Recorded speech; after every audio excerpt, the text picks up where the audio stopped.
There are two solid things that I've learned in my travels that really make it better. Firstly, ignorance really is bliss. The less I know about a place, the more wondrous I find the things that I find. Two, you can never really know a country fully.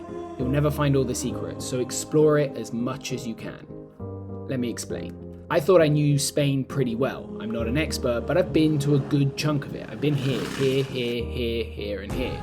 It really is something. It's a not so hidden gem. The Trans-Euro Trail is super popular. Brits love it for a sun-baked holiday, and it's famed for the endless exploration right in the corner of Europe.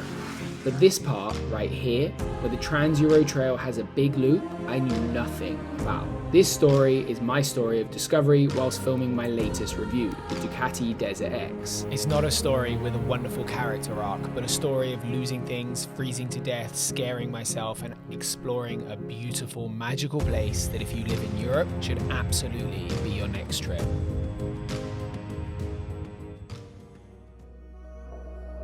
Remember Lord of the Rings, that travel story where some small dudes gallivant across the land? Great story. But the first 30% is explaining why and how they got started. And this part of the story kind of always sucks. It's where you get all bored, skip ahead, and your engagement falls away. And now you're wondering if it's happening now. Stop. Stick with me. This is going to be worth it. My plan for this was non-existent. My friends Mike, Milky and Andy were heading toward Faro via the TET and the ACT. I had 5 days to join in, shoot a review and film and camp somewhere beautiful. I had the Trans-Euro Trail route of northern Spain in my GPS and that's it.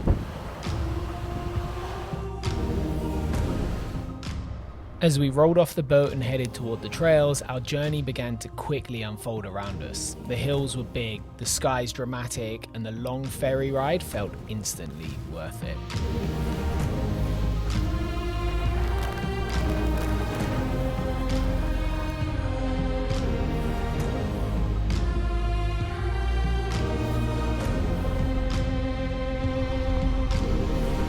Absolutely beautiful. After a leisurely breakfast and ambling along the flowy trails near Santander, we reached our first true obstacle, a boulder-filled river crossing. It looked trickier, but the trickier problem was right here.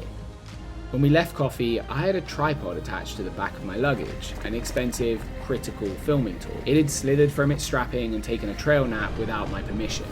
I still made the river crossing, but then turned around to head back and look for it. 120 kilometers later, I arrived back at the river, sans tripod, feeling pretty sad. I buried it deep like I bury all of my problems, looked at the line on my GPS, and started chasing back toward the others. If anything is going to help you bury stuff, a motorbike, a fun trail, and a view will do that. As we climbed higher, I eventually hit the clouds. It got wet, slippery, and descending the mountain on the other side, things started to change significantly. The landscape shifted, the sky broke open, and a beer called my name wistfully on the wind.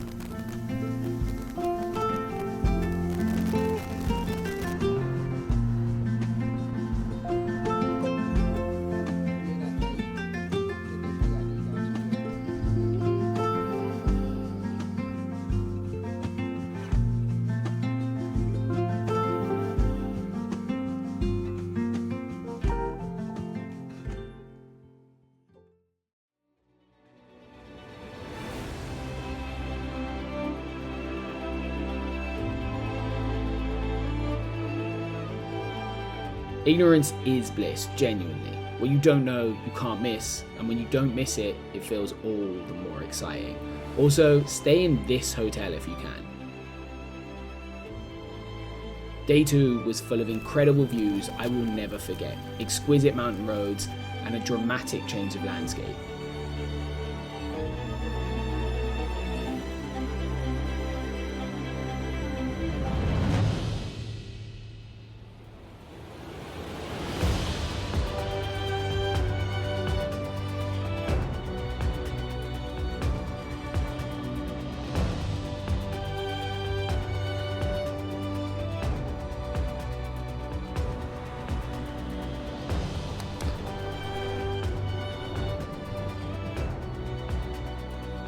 After riding through the mountains, we headed south, and below those mountains sat desert farmland, hot, flat, warm, and full of bees that sting.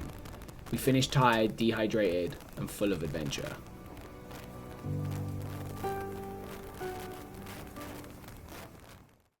Remember that tripod that I no longer have? I bought a new one on eBay in the UK and man, my wallet felt light. I got an Instagram message from someone that had found the original one. I found that Media Market, the Spanish equivalent of any electronics store, they sell tripods.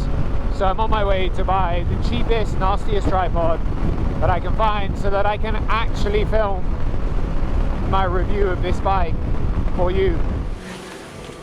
This hammer saving the day, 29.99 euros. Between the mountains of the Picos and Portugal, there's a massive flat depression in the earth. You can see the hills on both horizons, trails on the map, and a lot of very straight roads. And I think this is a Pavey thing, that we struggle with straight roads. My dad has it badly, and I have it too. The further we ride straight, the more we want to ride something interesting. In the distance, I could see a trail heading directly up the mountain that our route was taking us around, and slowly but surely we followed our nose towards it. And this was that trail. I think it felt a little bit too hard, maybe a bit sketchy to get around the top.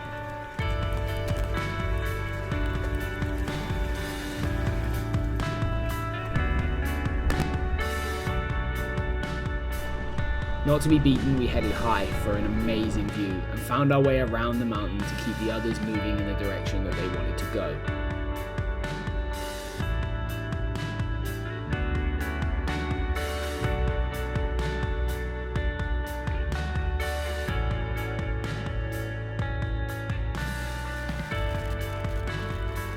By mid-afternoon, the time came for us to part our ways. I headed back north. I set a plan to pick the Trans-Euro Trail up again and find a place to camp for the night and finish my filming section.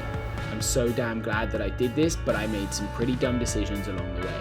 At this point, I should know better, but between now and my dumb decisions, there were some incredibly beautiful moments.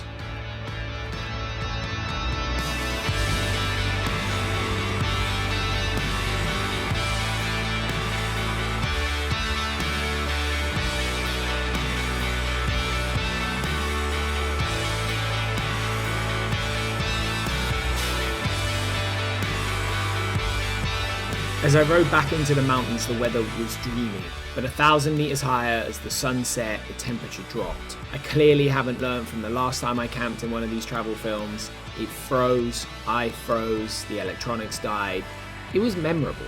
It was easily one of the best views I've ever camped with, however, and Instagram will never tell you otherwise. I also made one small error: fuel distance calculation. Simply, I grossly misjudged how much fuel I had versus how far it was to the next fuel station. This is a mistake I should know better than to make. I managed to score some fuel from a local in a village, and from that moment forward, the whole day was incredible. I'll leave you with it.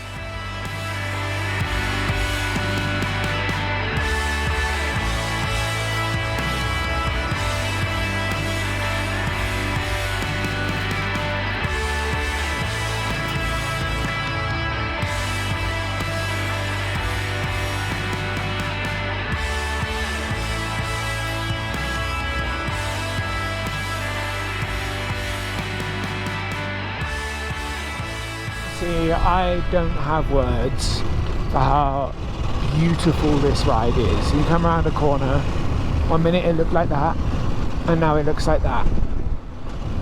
I'll try and concentrate on what I'm doing at the same time. But look at it. It's just like rocky and craggy and peaky. And a minute ago it was like rolling and grassland and covered in heather. The heather's all flowering, so it's all purple and like kind of, I don't even know.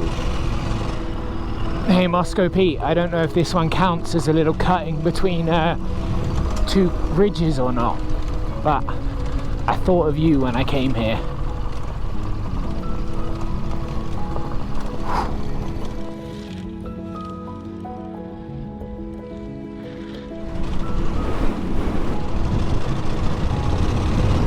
Why is someone farming here? It feels like we're in the middle of nowhere. It's freezing cold, there's a strong wind, and then there's a tiny farm. Every good travel story should end with something profound, a tying up of the loose ends. Even the Marvel films manage that, and at first I didn't think there was an arc or an end to this. Looking back, I think there is. This is European adventure riding at its best. Empty, vulnerable, serene, surprisingly remote, and incredibly beautiful.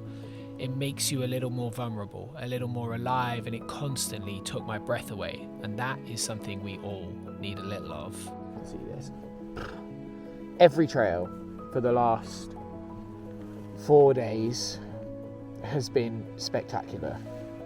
Genuinely spectacular. So, yeah, stupid face track keeps cutting my head off. But anyway, I'm going to show you. Even the final trails that led me back to Santander and the ferry were superb. I made it home for Lucy's work drinks on Friday. She beat me at axe throwing. I nipped out halfway through to buy a linen suit, and none of that is relevant. Thanks for watching. Join Patreon. Bye.